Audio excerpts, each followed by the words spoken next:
Ngah ya. Balik ngah kan? Ingat lah. Di mana? Pulang di mana? Balik rumah lah. Baik, ingat lagi jalan-jalannya. Mana? Tahu mak tu? Pandai-pandai. Nabi nanti tak pergi. Mana Nabi? Nanti tak buat kasut. Dia nak balik dah. Oh, betul ke? Nanti ada cucu apa hati dia? Dia nak apa? Tak lah. Kahwin kita ni dia kahwin. Mana? Ha? Mana? Masuk. Masuk offer. Kan? Kasut ada offer. Kat mana? Apa? Kasut ada offer. Kasut ada offer? Kat mana? Mana? Tak tahu dia buat. Banda kat ni. Banda. Ini ya. Dekat Jaya ni kan. Oh. Prima. Prima. Ni sama. Nampak lah. Gila. Sama-sama pada tu. Kena semata sama. Ya, Allah jangan selalu.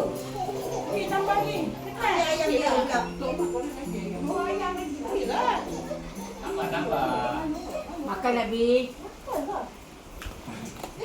Alung pun paksa lagi. Asal ni? Tadi makan apa rumah? Makan apa? Makan ni. Ah, betul. Siti dah makan. Saya datang. Baju kena ikut. Kau tengok apa? Kau tengok apa? YouTube ada kat sini tadi. Hari tu orang datang. Ni on the way nanti aku masuk je. Ada tengok Lan takut. Siapa? Kalau mama Lan mau duduk kat bawah kereta kan. Tak, masalahnya Siapa? dia masuk dalam Kalau kereta. rumah Sebelah kan. tiba. Ya. Mama memang tak berani. Best lah. Nak pergi tak? Rina lah nak sangat. Dia nak sangat. Tapi seorang Dia tak takut hantu. Daripada sini nak jumpa hantu. Tak. Baby dia buat bodoh je dengan adik dia. Kalau apa hantu. Kalau mama kan nyuruk kat kita. Tapi yang paling takut Lan lah. Bukan dia. Dia ni tak nak bagi terkejut. Lan paling takut bukan dia. Dia kira orang ke dia satu kereta. Kira orang. Dia orang. Memang tingkap kena buka dulu. Habis tu? Tak payah baik. Bukan dia tak tingkap tu. Lepas tu dia masuk kat dalam pula tu. Lepas ada orang kan dia masuk lah. Anak tu baik dia duduk. Lampu. Aku tengok bukan Lan tau. Takut. Dia tak pergi kan. Oh, bunyi ni. Lan dah baby takut.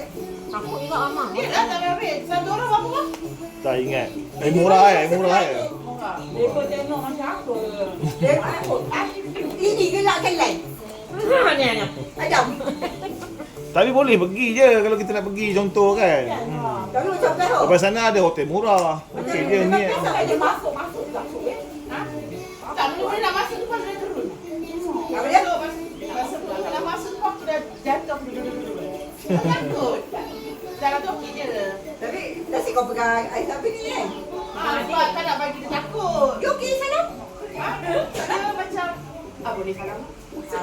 Dah takut dengan tak je dah. Dia tahu apa ni. Aku tak boleh demam. Kan Aku misalnya ni dia mak cuma sampai sangat itu takut. dia apa?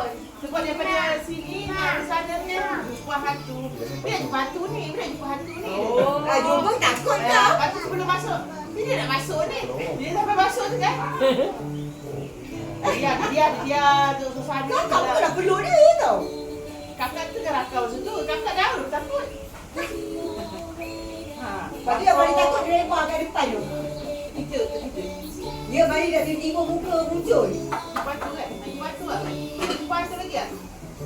Tak ada. Dia kesian dah. Dia kesian kan? Dia yang dia. Kakak tak ada peluk dia. Seorang tak peluk dia. Cium tangan. Elah. Aduh.